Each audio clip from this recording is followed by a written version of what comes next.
Welcome everybody to today's session. This is What Can I Do with My Psychology major? And again, welcome back to our URI Psych alum. It's wonderful to have you here. And so what I'm going to do is get started by just asking our panelists to go around and introduce themselves. I'll ask you to give us your name, the year you graduated from URI, your title and current organization, as well as your preferred pronouns. After introductions, Erica, I'll have you take the floor and be our moderator for the afternoon. So Fiametta, since you're first in my chat box here, I'll have you start with introductions if you don't mind. Hi, my name is Fiametta. I graduated from URI, I believe it was December of 2019, with my psych degree and a minor in human development family studies. I believe you said, what is our title right now? Is that right? Okay, I am a patient service representative for the neuropsych department with Lifespan at this time. I guess I'm also a grad student for the MBA program at Johnson & Wales as well. So I have a couple of things going on right now. Any other questions? I'm sorry, I missed the last one. No, it's okay. Fiametta, just your preferred pronouns. She, her is fine. Wonderful. All right, Ashley, we'll hand it off to you. Hi, I'm Ashley. I'm a forensic social worker at the moment. So I graduated December 2018, walked 2019 with a social major, but on the criminal justice track before there was criminal justice as an option, with minors in Spanish and education. My preferred pronouns are she, her, hers, and is that it? That's it. That's okay. Perfect. And then Katie or Catherine, you can head next. Hi, everyone. I'm Katie. I graduated from URI in 2018 with a dual major in health studies and psychology. I'm currently a school psychologist for the Middleborough Public Schools, and I am pursuing my license in mental health counseling. And my pronouns are she, her. Thanks, Katie. That's great. I know all of our students are going to really love hearing from you in that role. And then, of course, last but not least, we've got Rebecca. Hi, everyone. I'm Rebecca Rappel. I graduated from URI in 2018 as a psychology undergrad, and then went on at Princeton House, and also part-time a therapist in private practice.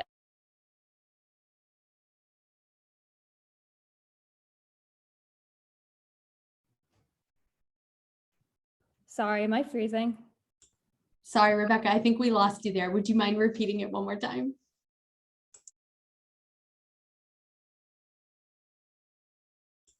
Oh, shoot. Sorry, Rebecca, I think we lost you, but we'll circle back to you in just a moment when you are able to get back. All right, Erica, I'm going to have you take it away. All right. Thank you, everybody. We want to hear a little bit about your life after graduating URI. So what position did you start in when you left, and how did you get into the position you're in now? First person on my screen is, and I'd love to hear from each of you. So the first person on my screen is Ashley. Okay, so I studied abroad over the summer, actually with Katie too. We both studied abroad in Spain at the same time on the Salamanca trip. So that's why I was able to graduate a semester early. So because of that, I ended up working in Rhode Island as an RBT, a registered behavioral technician, for my last semester, just so I could live in Narragansett and just, you know, didn't really know I was graduating early until the last minute type of thing, already signed a house lease. So I did that, realized it really wasn't for me. And then I applied to grad schools, one in Rhode Island for social work school, because there's only one in Rhode Island, and then two back home in New York. I'm from New York. So then I didn't get into Brick. Ironically, I got into NYU and Fordham. I didn't get into Rhode Island College. So it kind of made my decision easier. I moved back home to New York. I went to grad school at Fordham, and kind of throughout both my time at URI and while I was in grad school, I tried to kind of focus all my internships on criminal justice. So going into grad school, I knew that this is the field I wanted to go into. And then I honestly just got lucky that there was a job opening at like a local legal aid society as soon as I was graduating. And I guess the rest is history, kind of. it just kind of happened, you know, in my favor that the agency I was hoping for had an opening. So yeah. Thanks, Ashley. I love what you said about how the major that you really wanted wasn't here. So you focused on doing your internships in that area. And I think that's such great advice for the students in the room who might not be in the exact major, or they're in the major that they want, but they really want to focus on something particular. And doing that through internship is such great advice. So thanks for sharing that. Fiametta, you're the next person on my screen. So I'll ask again. What position did you start in after graduating URI, and how did you enter into the role you're in now? Well, right after graduating from URI, which was in December, so I graduated in December of 2019, and I was supposed to walk May of 2020, I'm sorry. But as we know, COVID hit. So that was a pretty big transition for me because it was hard to find a job when everything was shut down. Because I had actually, I had found a job, I think, after 2 months. I found a job with Belton, which was a hearing aid company, as a patient service rep, which is front desk, and also commission based as well. So it's business interludes with it as well. So after that, I basically wasn't sure if I was going in the right direction with my decision to, you know, stay in mental health, because I had gotten an internship with Lifespan's TDEE, which is a talent development employee experience, which is in corporate. So I kind of had this switch where I wasn't sure if I wanted to stay in and try and go into social work, or I wanted to do a child psychology. I wanted to be a child psychiatrist for a while. So then I decided to change and go towards the business route, hence why I became a patient service rep, and now being also front desk as a patient service rep as well.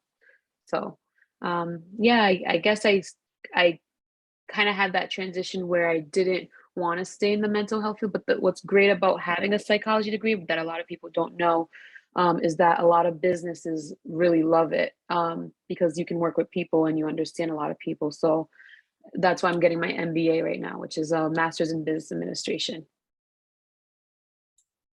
Thank you. And thanks for adding that nugget about psychology too. Sure. I know that there are students in the room who are thinking about like a human services track or talent development track. And so it's so great that they have you to hear from today. Katie, you're the next person on my screen. What position did you start in, and how did you enter into the role you're in now? I went from student to student. I jumped right into grad school, and it was kind of by chance because I had no idea that the profession existed until I just stumbled into a school psychology course at URI as part of my psych major. And I was like, oh my God, this combines like my love for education and kids and families and wraparound services with mental health. So I just thought I ended up looking into programs in the area between Massachusetts and Rhode Island. And I ultimately decided to go with Worcester State, thinking it was going to be a little bit of a shorter commute, and it was not. But so I did a lot of commuting to Central Mass. But the other part was they were NASP approved, so the accreditation process was a lot easier. They helped you with the internship process. So it ended up being the right decision. But yeah, I just jumped right into grad school. How long was your grad school internship? My internship was 1 year. So as part of the program, we had to do a pre-practicum, which was, we actually ended up doing reading interventions with ELL students in Worcester public schools. And then we did 30 hours pre-practicum doing that. And then we did a full practicum, which was, I think, 3 full days. And then we had a full class load as well. And then 1 year of a full-time internship, which was our specialist degree. So after I completed my master's, you move right into the specialist degree, which is that internship. That's awesome. I'm so glad we're having lots of internship talk today. Rebecca, welcome back. Thank you. I had to reset my internet, the joy of working from home. So I appreciate everyone's understanding. It's hopefully going to be good to go for now. So we'll see. Let's have you do your introduction one more time. Ashley, do you want to state again what we're looking for? Sure, Rebecca, it'd be your name, your title, the year you graduated from URI, where you're currently working, and your preferred pronouns. Okay, awesome. Hi, I'm Rebecca Rappel. So I go by she, her. I graduated from URI in 2018, and I am now a primary therapist at a mental health organization, Princeton House, and I also work part-time as a therapist in private practice. I think I covered it all, so, okay. So Rebecca, we were asking the other panelists like about their life after URI and specifically the position they started in and how they got to where they are now. And I'd love for you to talk a little bit about your graduate work and your experiences. Yeah, I would love to. Yeah, so after URI, I remember being in everyone's shoes in here at one point and being really scared about what that looked like. So I started trying to think about what it is that I saw myself doing. So I ended up going straight into 2 years of a master's program to get my master's of social work at Rutgers. So I didn't specifically go into working right away. I just knew I wanted to continue with school, and so I could start working and really doing what I was passionate about. So I ended up getting a few part-time jobs after graduating from Rutgers University with my master's in social work. And I got a few part-time jobs in different settings, educational, the hospital, crisis in the hospital, and eventually where I am now. And just really knew that I saw myself leaning into here more full-time. So that's where I am now. So I could start working towards eventually really gearing into the clinical role and getting more into private practice in the long run. So it took me a little bit of time to figure it out. And I think I had a lot of help along the way, especially from everyone in here right now. So appreciate all the help. So thank you everybody for those introductions to yourself and your careers. I'm going to now ask for the rest of the session questions that you can jump in to the panelists and answer whichever ones feel right to you. Don't feel like you have to answer every one of them. I am going to ask my first question specifically to Ashley, though, because Ashley, this might be the first time that our audience members have even heard of the job of forensic social worker. Can you just explain to everybody what that is? Yeah, sure. So basically, where I work is it's a legal aid society. So it's kind of like when you see it on TV, like if you don't have an attorney, one will be appointed to you. That's who I work with, basically. That's the easiest way to explain it. So I'm the social worker. Then there's an attorney. We have investigators in our office. And so basically I'm here, it's more of a case manager role versus a clinical role. So it's more of me helping them with services, referring to services. Obviously I do check-ins, but it's not like I have hourly sessions once a week with my clients. What else do? I write mitigation reports.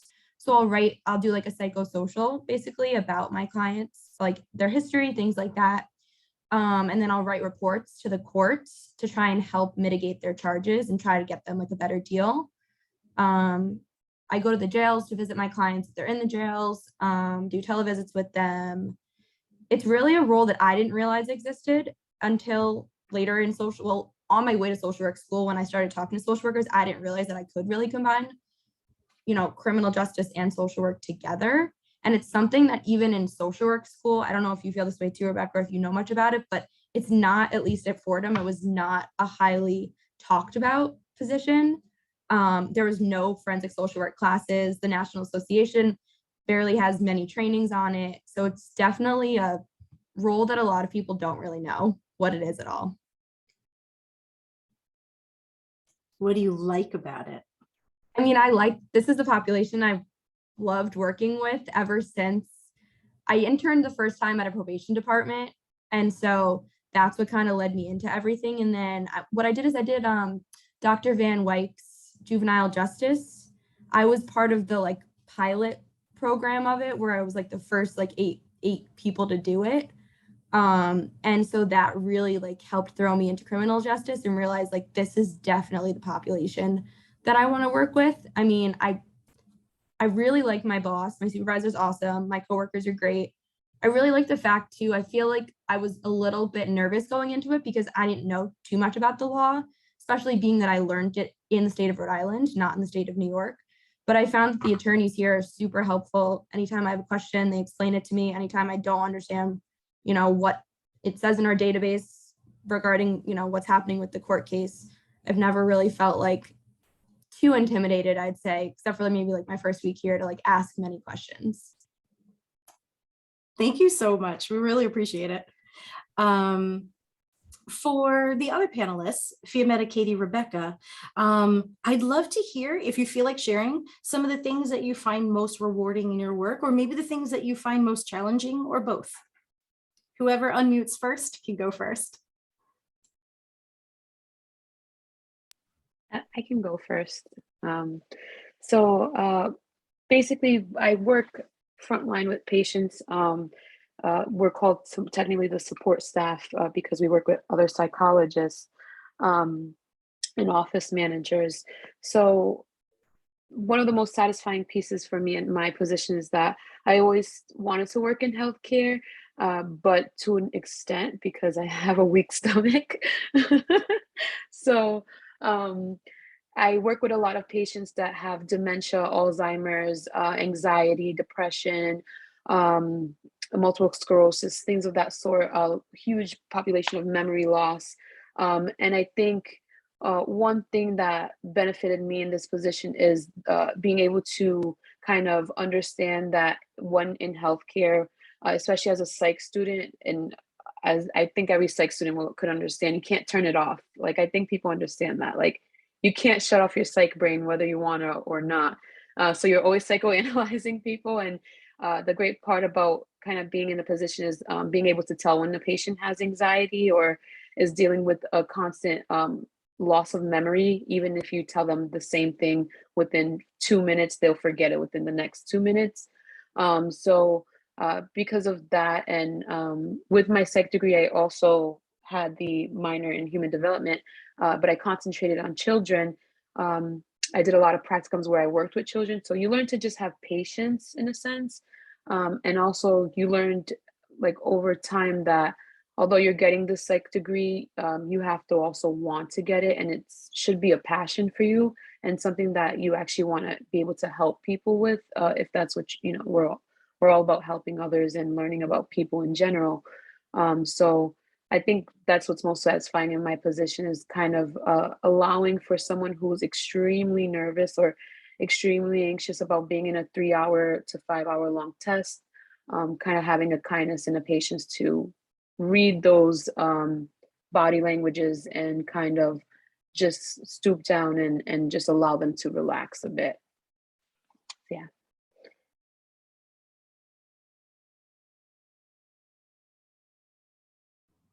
I can talk a little bit about being in the schools. So I think in a school psychologist position, you're in a unique position to make the job what you want it within your role, I guess. So my interest areas were mental health, behavior, trauma, and like systems level things.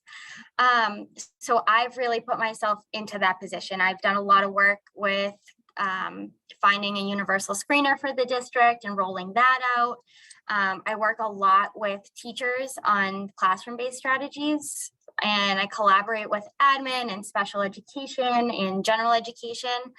And I know other peers that I've graduated with are more in the testing role for special education. So you really get to pick what area you want to focus your energy on and make that your role. So for me, the most rewarding piece has been the systems level change. I love seeing the district start from the top down and picking those screeners for dyslexia or universal mental health screeners, and putting some of those crisis interventions in place as well. And just seeing how that starts to change at the building level as well as the individual student level. It is a little bit challenging because we do wear so many hats and have so many responsibilities and roles that I've found myself bringing work home sometimes, and there's only one of us in the building, which hopefully will change. But that testing role, it does exist still. So when you don't have a strong multi-tiered system of supports, you end up testing a lot. So the report writing ends up following me home. So that work-life balance definitely has been the biggest challenge, I think, for me.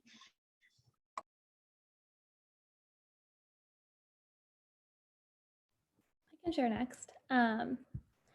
So I'd say one of the most rewarding things for me is really just getting to make a difference in my clients' lives. I think that's really part of the reason why I got into where I am now. I really love working with people one-on-one, and I get to do that every day, and I love that. I think getting to see the growth from the start to finish really just reminds me why I chose the field that I chose. Right now, I work full-time in a short-term program that's typically 8 weeks, really just focuses on safety and stabilization. But with that, we can do so much to get them into the private practice setting, which is where I also work part-time to really continue helping them make those changes. Although I'm working with different people in both places, I get to see the benefit of both, which I really enjoy. And on top of that, just having a supportive team in both settings to really help emphasize everything as well. And I think, with all the rewards also come a lot of challenges because people are unpredictable. And I think, that comes with a lot of challenges, and it allows me to not only better myself professionally, but personally. And I think I really love that aspect as well with all of that. So that's a little bit about what I like to do. Thanks. I appreciate that. Rebecca, I love how you have the experience too of working in at a facility with, other professionals, but you also have the experience of having your own private practice on top of it. And I think that's something that's really great for everybody in the room to hear, that if that's a passion of yours, if you do want to have a private practice, you could either start working full-time or working at an agency and do it on the side, or this could just maybe be something you do for the rest of your life. You always have your private practice on the side as your passion project. Rebecca, well, now that I've said that, Rebecca, I'm so curious, is that something that you think you want to go into full-time, or do you think that you'll keep it on the side? It is. Yeah, I definitely see myself getting more into it long time. I love getting to work and with more acute patients, I would say. And it's also just helping me gain skills to better myself in private practice. So I think that's a really essential component. Mhm. And I think just on top of that as well, there's just more flexibility in private practice. So I just really see myself gearing up towards that when I gain all my clinical hours, because you have to get 3,000 clinical hours in order to work independently. So right now I'm under supervision. So eventually I can get my clinical social work license in order to do that more full-time. That's excellent. Good luck with it. Yeah. Fiametta, I love what you said about using your psych degree to help you really better understand the clients and the patients that you're working with, even outside of your job. And I think that's something that everybody in the room with their psych degree, no matter what field you go into, you can pull those skills, those transferable skills that you're learning in your classes and your internships, and use it in any career. So with that said, my next question for the group, whoever wants to answer it, are there some specific skills or work experiences or coursework that you took at URI that you feel could make the students in the room more competitive for positions within the fields that you're in? And you could talk about classes, internships, volunteer work, anything. I can go first. Oh, sorry, Rebecca. No, I'll go after. I'd say the little week-long J-term internship I talked about before with Dr. Van Wyk was definitely really beneficial for anyone that's interested in criminal justice. I don't know, do you guys know if she still does it? She's one of the yeah, she does? Okay. Because I know that when I did it, it was like a trial and then she was gonna see. But it was focused on juvenile justice. And so I know that my internships and other places that I applied to afterwards were really impressed by that, because it was very unique to URI and it's really jam-packed. So if you are interested in criminal justice, since I know Erica and Ashley kind of told me before that some of you are, that's a really good one. I'd say in addition, studying abroad if you can. For me, having that Spanish minor, I also see a Spanish tutor still who is actually a social worker in Barcelona, and I Zoom with her once a week. And it's really helpful because a lot of my clientele speak Spanish. So I'm able to at least assist with those cases. We have a translator in our office. So if I need to help, I ask for it. But I think if you have the opportunity to even just take language classes at URI, I think that that's also beneficial, because any field that you're going to get into with psychology, everyone's going to speak multiple languages. And again, for criminal justice, there was one class that Christine Zazula taught. It's it was a social class, but it was specifically about criminal justice theories. And personally, that was my favorite criminal justice class I took throughout my social degree. So if anyone is interested in criminal justice, I think it's called, I don't remember the number, but I know that it's it was just all different criminal justice theories about why people commit crimes. So if you're interested in that topic, it was really cool.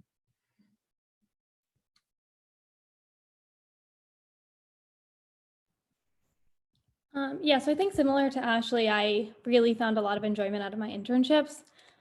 I did quite a few in my undergrad, and honestly, I got a lot of credits in my internships just because it gave me the chance to really explore what I saw myself doing. So I mean, I think my advice would be just to give yourself a lot of variety and a chance to maybe do some things that you're a little hesitant to do because you don't actually know until you try. And I think that was something that I really encouraged myself to do, is going just out of my comfort zone and to give me an idea of really what I saw myself doing. Social work has so many different options and so many things that you can explore. And I think with that, I really wanted the chance to really figure out what it is that I saw myself doing full time. So one of my internships was in the URI standard program, which I believe is still at URI. So that's something that is available. School social work in the mental health setting, similar to where I am now. And then I think just continuing to take classes that would help get me a better understanding of where I saw myself. I know I really love social psychology. I think that was still one of my favorites to this day. So.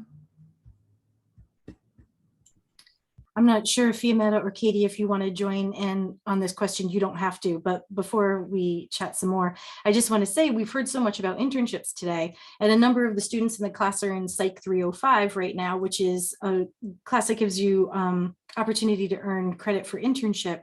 But for those of you, and Ashley Foley will put this in the chat, who are not doing internship yet, but you would like to, or those of you who are doing internship now, but would like to do more, we have the option of ITR 302 and 304, and you can get anywhere from 6 to 15 credits for doing internship. And that was one of the programs that Rebecca used to gain her internship credit. I can actually speak on that if you don't mind. I'd say, I believe I did ITR 304. I'm not exactly sure.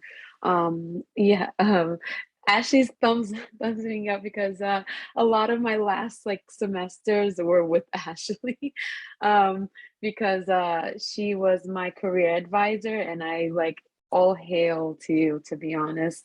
I would not have gotten to this degree or this path without Ashley, to be honest with you. So it's almost weird because not everyone knows what they want to do right after college. Hence why I didn't go into grad school right away. Also why I was applying, I felt like to a lot of jobs incorrectly, because experience is pretty important. But I had ended up doing ITR and having a internship and working at the same time kind of experience for my last semester. But in that, my internship kind of stood out to a lot of recruiters just when looking for positions and things of that sort. But I'd say if you are able to get an internship a lot sooner than before graduating, that's the best route to go. I would definitely suggest, because I did a lot of practicums with children, like I mentioned, because I thought that's where I was going to be going, until I hit my last semester of college and realized that I was going in the wrong direction. But either way, having that, basically the ITR class, which was, I think I had 7 credits with that one, actually. I was able to finish up the rest of my degree with that class. Being able to be in an internship that is going to be similar to your position or similar to where you want to be is really, really important, I'd say, because it's almost like a prerequisite to actually starting real life work. Because once you're into something, you sometimes either you end up liking it or you end up not liking it. So being in an internship can kind of, help you to realize what you want to actually do in life and what career path you really want to take. So. Fiametta, that's the advice in the Career Center we give to everybody. So thank you so much. We're going to just get a clip of you saying that and just put it everywhere.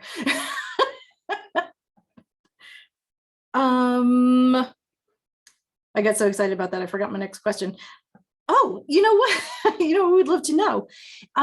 What is like a day in the life like in your job?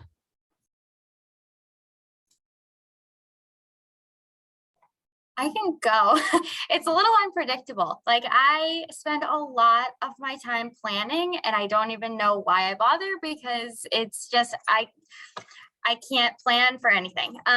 Kids are unpredictable and they do what they want to do.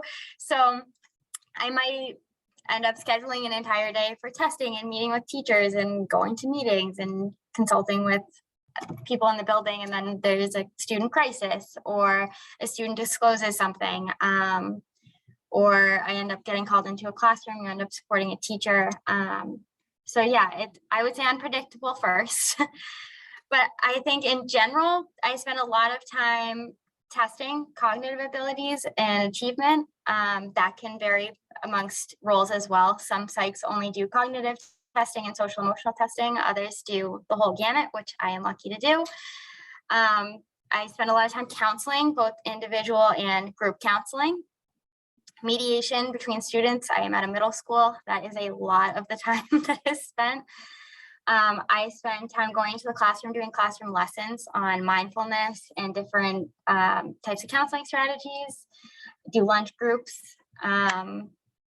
There's a lot of just teachers popping in and out. Like I have this behavior in my classroom, what do I do? I lead building level teams so we have a child study team and we talk about interventions for certain students who are at risk. And then I spend time in our IEP meetings. So after testing, we'll write up a report based on the testing and present those results to the whole team, which would be comprised of parents, teachers, our facilitator, myself, and other related service providers. Another way I spend time is connecting with families and outside service providers.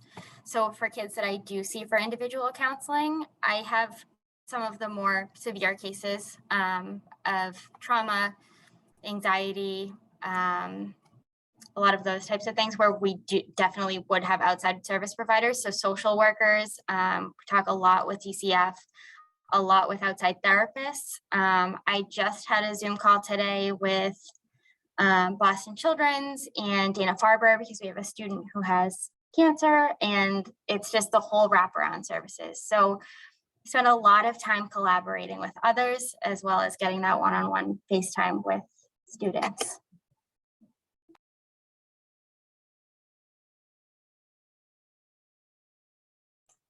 A day in the life, if anybody else wants to answer, what does a day in the life look like for you? I could go. For me, I'm really lucky. Some days I get to work from home. So if I'm working from home, my day in the life is kind of different because I mean, I have a laptop, I have access to my database, but I don't have as much access to everyone else.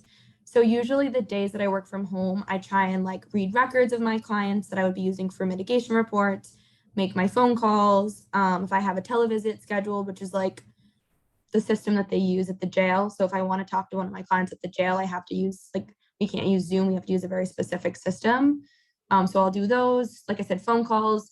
And you wouldn't expect this, but due to a lot of like the co-occurring disorders in our clients, meaning mental health and substance use, a lot of the times I spend talking to their parents, even though my clients are like 45 years old.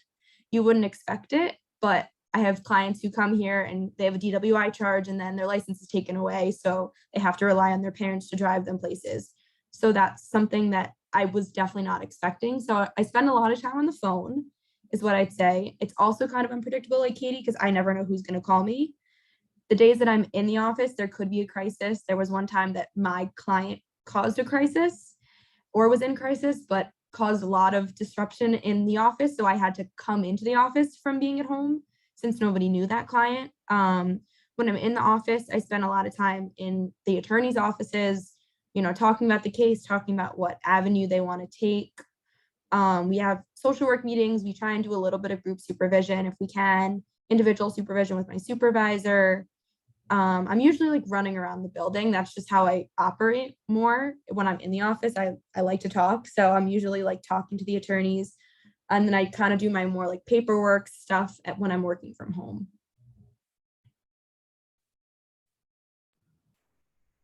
I can speak to my day as well, what that looks like. So right now I'm working from home. Hopefully we're going back into the office soon. So I'm doing a lot of telehealth and counseling online.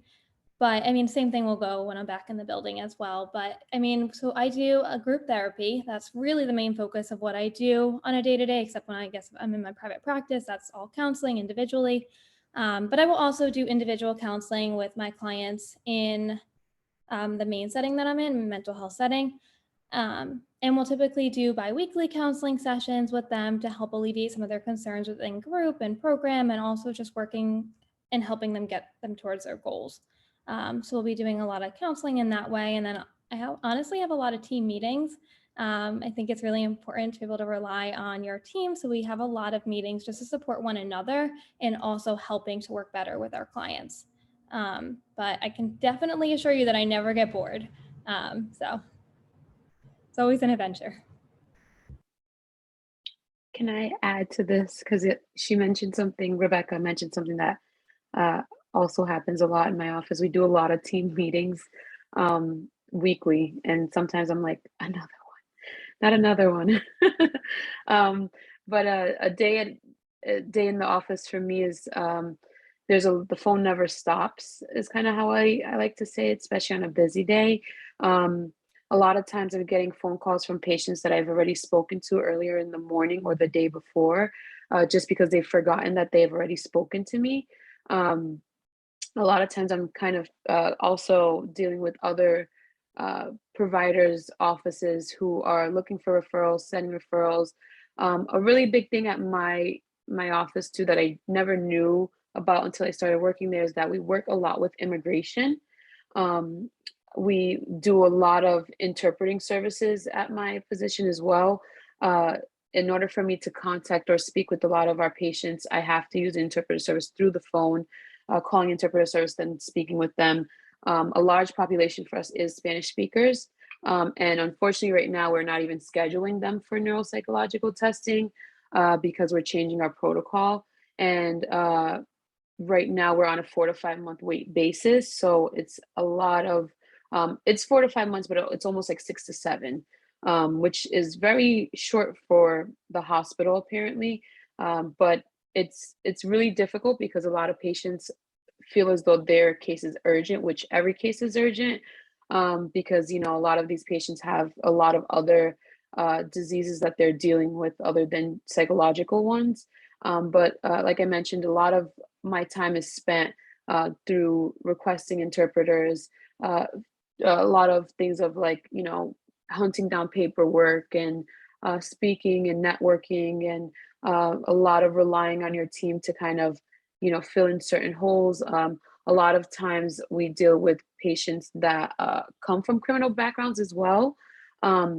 Which a lot of times they need to come in because they need this information for their lawyers. Sometimes we deal with people who are of younger ages, and they're not as reliable to come to their appointments, even though they really need them. So it's kind of a lot of just cleaning up, it feels like sometimes at my job, and just making sure that our slots are filled is what we call them, which is appointments. Yeah. Thanks. I appreciate that. I liked hearing from everybody like about the nitty gritty details of your day to day, because I think, that's not the stuff that, we're learning about in class. We're learning about the theories, or, if we're lucky, we're talking about how we can put those theories into practice, but we're not talking about I use interpreter services on the phone all the time, so it's like, it's really good to know these things. And I also appreciate the realistic view that the four of you have been giving with, this is really cool. I like my job and this is awesome. But here's like the reality too of sometimes it can be frustrating, or, working in healthcare is frustrating. And sometimes we have to make clients wait 6 or 7 months to be seen. And so I appreciate that. We have time for one more question before we open it up to Q&A with the students. And I would love to know, and I think the whole room would love to know, what is something you wish you knew before you graduated? Whether it's going into your career or anything else. Looking back on it, you're like, if I knew then what I know now.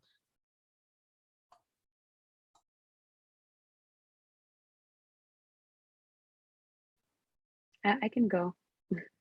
Um, I wish I didn't have this assumption that right after college I would be making a ton of money. I think that was my biggest realization. There is a ladder to every career, and that is something that you should be very aware of. Never to make the assumption that an employer will pick you even if you have the highest of grades or what's really important to a lot of employers is the degree, but also is your work experience. So understanding that, you have to start at the bottom of the ladder in order to climb it is very, very important because then it saves yourself from a lot of disappointment, which is what I had, especially following with COVID because no one was being employed at that time. But what was great is that they actually held my position for me, so I got to still work for that company. Yeah, so but I would tell anyone just don't have this assumption that you're gonna go right into this like wonderful career and make tons of money like a few months after college. It really doesn't work that way. So I'd say network and ask a lot of questions. I even still to this day, I find that opportunities open up the more honest and you are with people. And if you see someone that's doing a job that you really think you'd be interested in, ask them questions, ask them how they got there. I think this is a good start. But pick their brains a little bit because a lot of the time they'll see something in you and they'll help you get there. They've done that path or they know someone who's gone that way. And a lot of doors open. Kind of to piggyback off of that, save phone numbers. I know that sounds really like ridiculous, but like even in my field now, I never know when I'm gonna need someone that I refer to client or some place that I referred a client to 3 months ago that I spoke on the phone with. And then I have to figure out how to get in touch with that specific person. So when you're networking like that, save their phone number in your phone and actually like put it somewhere that you're going to be able to remember because they're going to probably remember you and then they're going to be able to help you.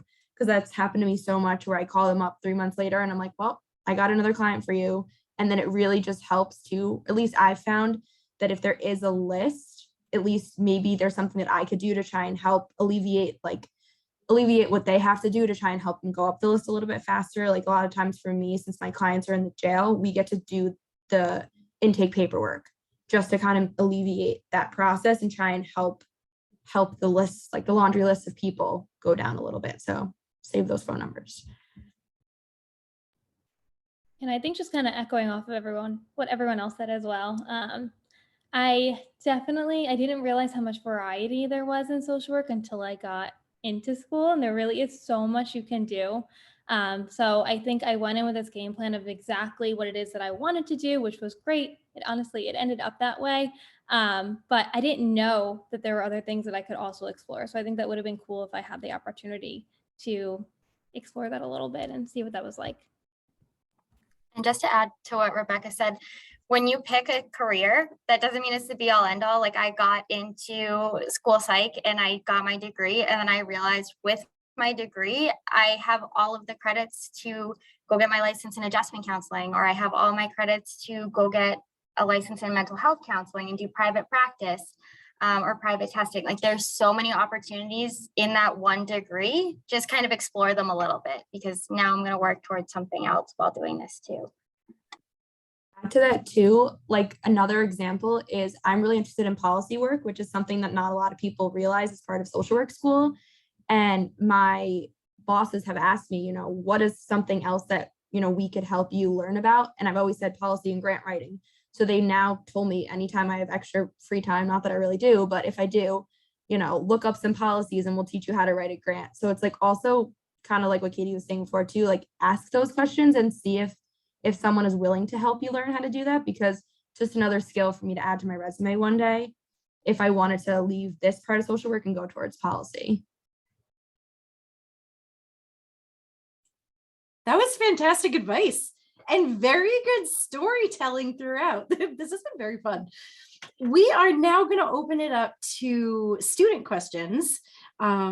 So for the students in the room, you are free to unmute, raise your hand, whatever you want to do and speak aloud. Or if you're more comfortable with it, you can put it in the chat and Ashley or I will read them aloud.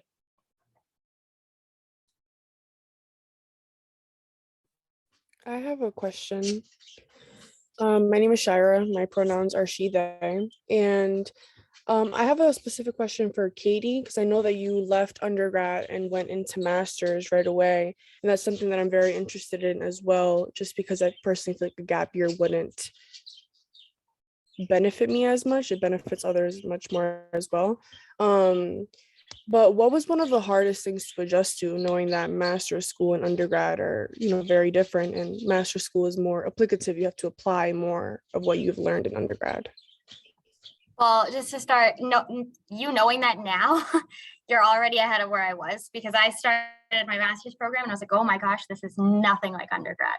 I wrote my fair share of papers in undergrad, and it was the first year of grad school it was tough. It was an adjustment, time management wise, definitely time management wise. But the other thing is I think it helps because it's such a niche area at that point. You love everything you're learning.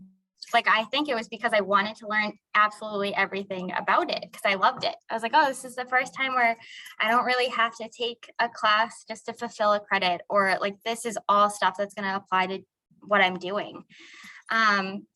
But there was a lot of, I think I had like 17 different calendars trying to keep track of things. But if you're on top of your assignments, and if you can connect with people in the cohort above you to kind of see how they manage certain things in the program, that helped a lot.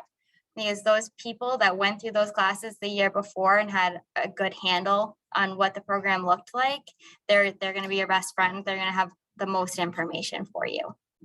But self-care, take some naps, don't overschedule yourself outside of grad school, and connect with people who get it. Thank you.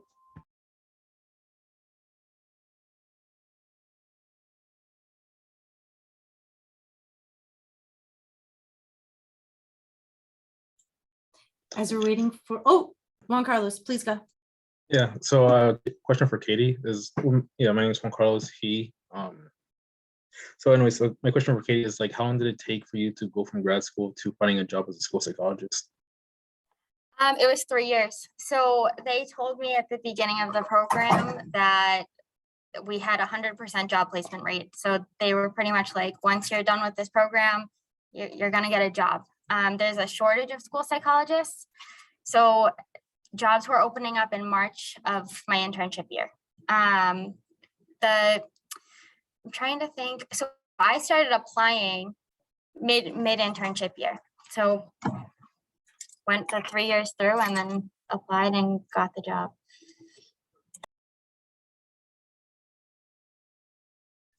May I ask again what grad school that was again? Sorry. Worcester State. Thank you.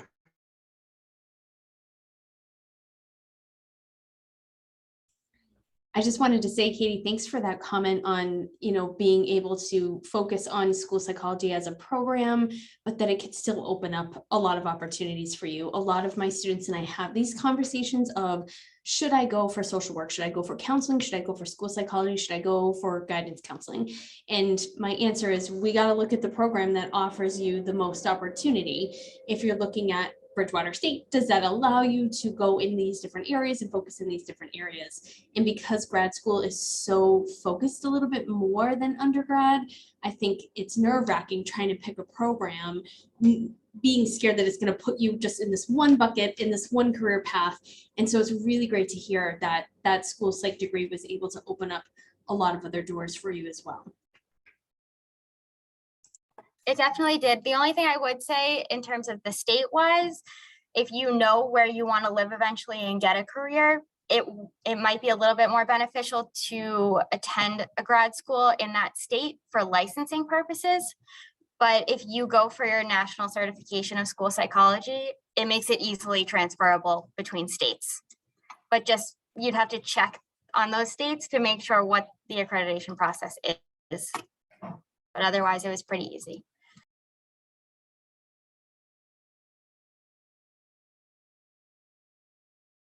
I have a question for Rebecca. And it's, did you ever at any point or in your, especially in your private practice, did you have a like specific focus in mental health that you're helping patients with, or is it more like general mental health? I think initially I didn't quite know what I wanted to specialize in at all. And I think that's okay. I think you start to learn throughout the experience. I'm still learning what it really is that I want to specialize in. I know I love working with anxiety, self-esteem, depression, relationship issues, things like that. But it took me actually working with the people one-on-one to figure that out. In mental health settings, there are so many people that come in, so you really get the chance to see that. But I think just giving yourself the time and letting yourself know also that you can change your mind too along the road. Because I think as we change, so do our interests, and that's okay. So you can always change your focus and the area that you want to work with as time goes on. That's a good question. Thanks.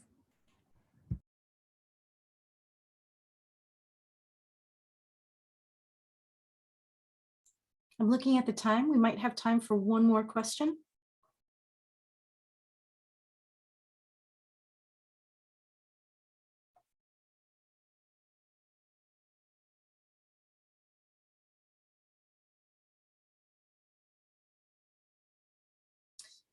Ashley, do you want to take this time to do your poll too as we close up and say thank you? I don't know how you want to do it. Yeah. Sorry, I think the sun, it's weird in here right now. Thank you so much, everybody. I'm gonna stop recording the session. I appreciate you all being here. Such great feedback from our alum. It's so valuable for our students. So thanks again. This recording will be on our YouTube page and I'll share it out.